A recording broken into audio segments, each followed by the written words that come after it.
There's a common saying at Bethel that the only thing that is constant is change. But frankly, that's an understatement now, wouldn't you say? Oh, it's not just Bethel. This entire organization has changed, and for the worse, if you ask me. Sorry, I didn't mean to interrupt. I'm gonna put the video back up here on the screen, and if he says something that I might want to add my 2 cents to, I'll pause the video, okay? Alright, here we go. In fact, wherever you turn, it seems like at every occasion we see change coming about in one way or another. In fact, when I first submitted this outline and think back to that day, it has changed so much just in that few months. It really shows we are in a time of great change. Are we in a time of great change, or are you guys just really hard up for cash and so you're having to lay off a bunch of Bethelites? Of course, we're in an organization that's built on change. Again, understatement of the year. Please continue. We're in an organization that, as far back as Brother Russell, was willing to study God's word and see where perhaps his belief did not align with what God's word said, and he changed. Oh, well, he had to change, didn't he? Because he said the end of the world was coming in 1914. From that day forward, our organization has continued to change. And aren't we glad? The Faithful and Discreet Slave continues to make adjustments where necessary. Well, I, for one, am glad that the organization is constantly changing and changing their mind on their doctrines because, hey, it helped me to see that they're full of crap and I was able to escape the toxic cult that it is. So in that way, yes, I'm very happy that the organization is constantly changing. We've had many changes right here in Bethel in the last few years. Perhaps maybe it's having all our Saturdays off so we can enjoy field service with the congregation more regularly. Perhaps it's an extra day off when we turn 70. So again, personal matters can be attended to. Field service can be enjoyed more fully by these. What a blessing. Even to have morning worship and our watchtower study in our room when we're sick. These are nice changes. We can just go on and on about the things that we enjoy in changes. These changes sounded like they should have been in place since the very beginning of Bethel. Having an extra day off when you're 70? How hard are these brothers working, these poor Bethelites up there? Oh man, and being able to do your worship at your room when you're sick? You mean before this change, everybody was going down and socializing and dragged out of their beds when they were sick with contagious viruses and whatnot? Man. But sometimes in our life, changes come about that maybe, well, they cut a little deeper into our comfort zone. Isn't that true? So maybe it can cause us a measure of personal anxiety. Maybe it's fear of the unknown. Or maybe it's just the feeling that I don't have as much control in my life anymore because of this change that's come about.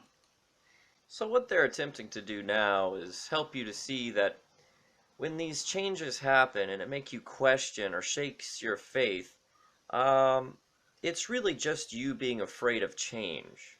There's no actual validity to your suspicions or your concerns with the organization and the direction that they're taking. It's just you being paranoid, basically. We use the example in the theme to talk about those sailors on a sailing ship. Why? Well, because for a sailor while at sea, it may seem that he's at the mercy of the elements. And it's true, he cannot control the weather. In some ways, we think we may not have complete control over our life at Bethel. And that's true. We don't. So he just compared Bethel to a storm at sea. Do I even need to say anything? If your organization's headquarters is like a stormy sea, you might have bigger problems on your hands than you realize. Sorry, I had to readjust my position there. I was holding my cell phone, recording myself up in the air this whole time, and that actually gets pretty painful after, about 5 minutes or so. I want to read a scripture for you guys, if you'll allow me. It's in Malachi chapter 3 and verse 6, and here it says, "For I am Jehovah, I do not change." Alright, let's get back to it. See what else these guys have to say. In our discussion tonight, we're going to consider three significant changes that some have already happened, some are affecting our family even now, and others will likely affect us more even into the future. The first has to do with a change of location. Now, of course, think back to January 6th, 2015. Seems like a long time ago. It is in Bethel time, it seems. Then came that historic Bethel announcement from the governing body. It adjusted what departments would be transferring to Walk Hill. You remember. Now, not the computer department, not regional design construction, but now the service department and the branch committee office would Shuffling be around their relocating people to Walk Hill. to save a buck. So think about that. How many people's lives changed with just a few sentences and a few minutes at morning worship? Good point. Of course, the regional design construction department would then be moving to Puerto Rico. Who would have thought of that? Did you see that one coming? Send them Change can happen overseas. quickly. But of course, as a result of that announcement, just beginning next month, some 400 members of our family from Patterson and Brooklyn will be moving to Walk Hill in the beginning of large changes for all of us. And as big as that was, it does seem like a long time ago. Just when you were coming to grips with that, then September rolled around. But the announcement given to the Bethel family that day discussed additional changes to the organization. It included a significant reduction to Bethel families around the world. Oh, we all remember that change very well, don't we? Those reductions were a desperate cry for help, at least in my own humble opinion. You can't do those kind of layoffs and then look me in the eye and tell me that everything's fine, nothing's wrong. Especially when your organization is supposed to have the backing of Jehovah God. When you have to make cutbacks, what does that say about your organization?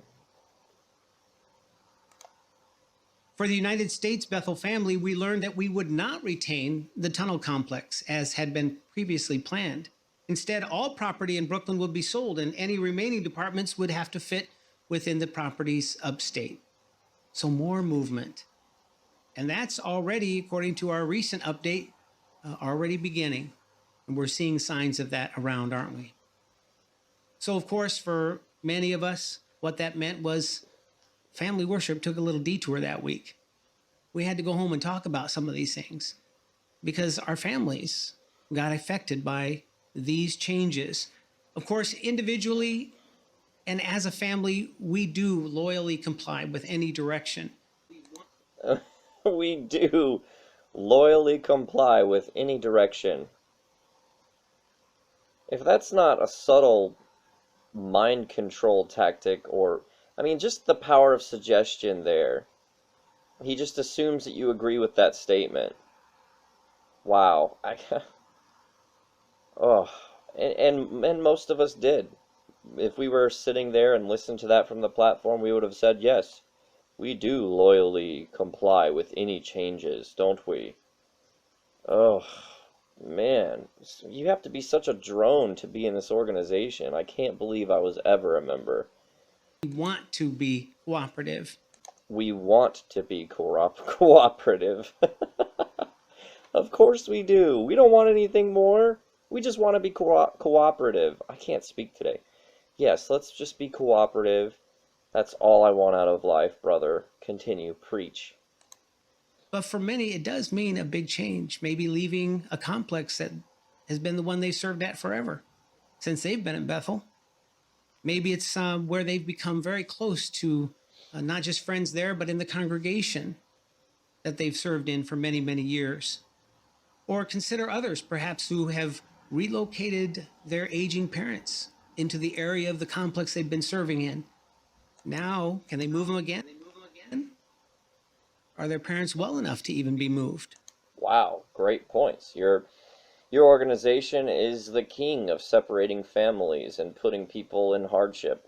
Yeah, all these Bethelites who are up there, who've moved their old, aging parents up there so they can keep an eye on them. Now they're going to have to try and move them again somehow because they're getting shipped somewhere else. What a loving change that Jehovah's provided. How can we be helped? What can we do so that we can move on? What are some ways? Obviously, we can't change a decision.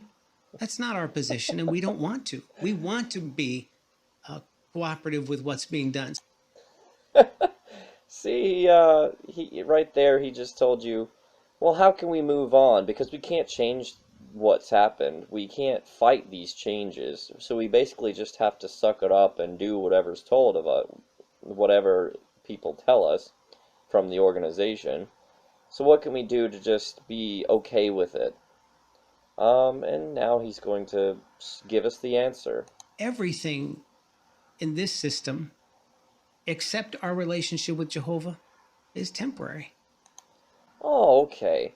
So that's always it, isn't it? Everything in the system is temporary. Thus, any hardship or any crazy command that we might receive from Jehovah's Witnesses organization is justified. We are just supposed to comply because all of this is temporary. We shouldn't be worried about what's going on in this system. All we should really be worried about is what's coming, the new world. So that's how they do it. That's how they control the masses and make sure that they do everything that they tell them because they dangle that carrot in front of them. Hey, if you do what we say, you'll surely be in the new system. So don't worry about it, all this hardship that we're putting you through. It's worth it.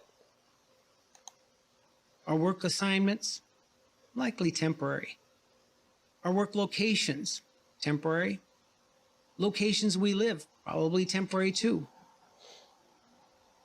What doesn't change is our loyalty, our devotion and integrity to Jehovah. So remember, friends, lots of things change, but our loyalty to Jehovah never will. Well, unless you're a dirty, lying apostate like me. Sorry, friends. There's another group affected by those couple of announcements, and that's our wives. Now, our wives are often impacted in greater ways than even we are by some of these changes. Most of our dear wives, pretty much they're going to move if their husband's moving. Well, of course they are. They have to be obedient to their husbands, don't they? Yeah. When you're in the organization and you tell your wife to jump, she had better jump and ask how high.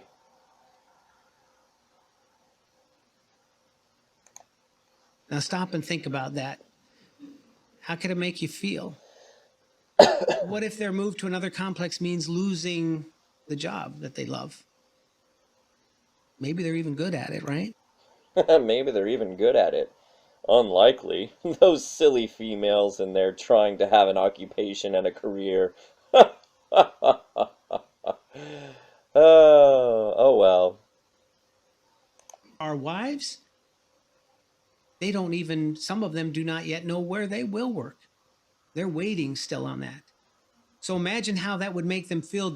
And they might even wonder, does anybody outside of my husband even understand the anxiety I'm going through?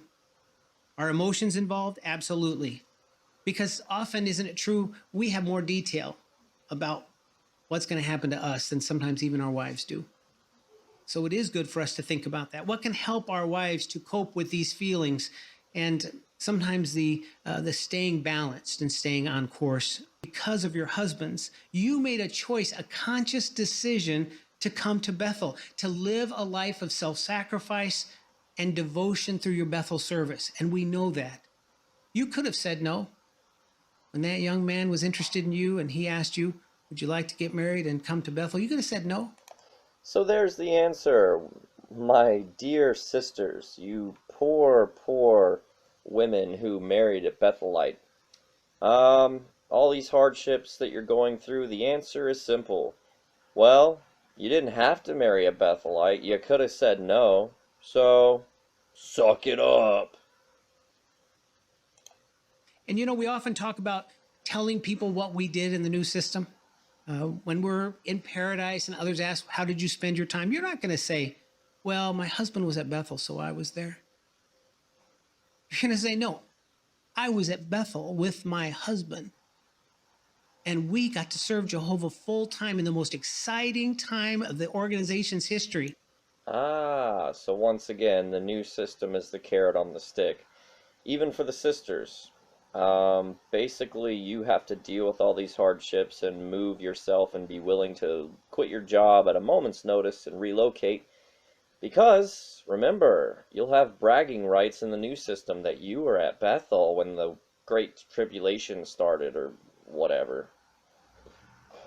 Some of you have your temporary volunteers who have poured your heart and soul into the Walk Hill and Warwick projects, and we're thankful for that.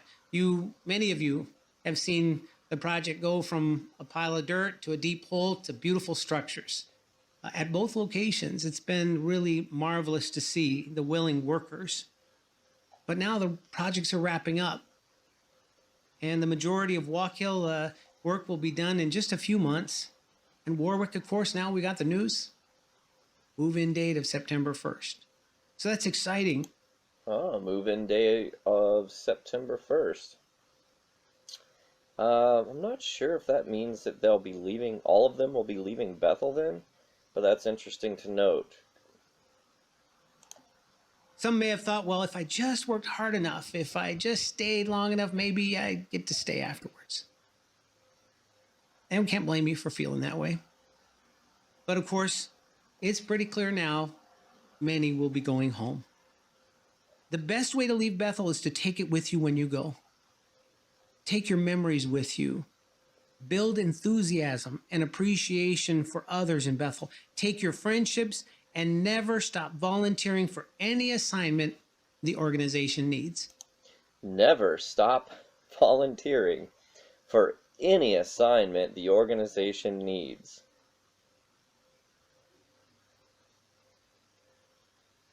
Never. Never.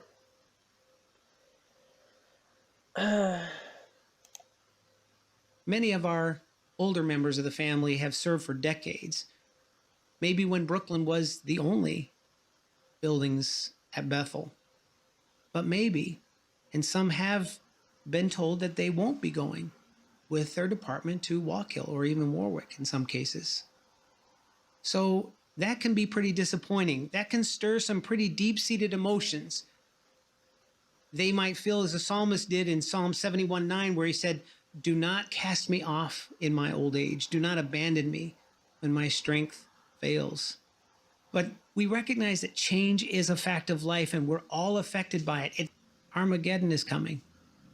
Does it get any bigger than that? Wow.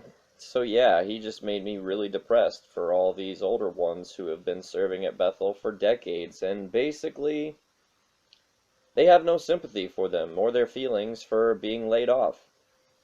What is a Bethelite's retirement plan for serving for decades? Oh yeah, it's nothing. It's zero.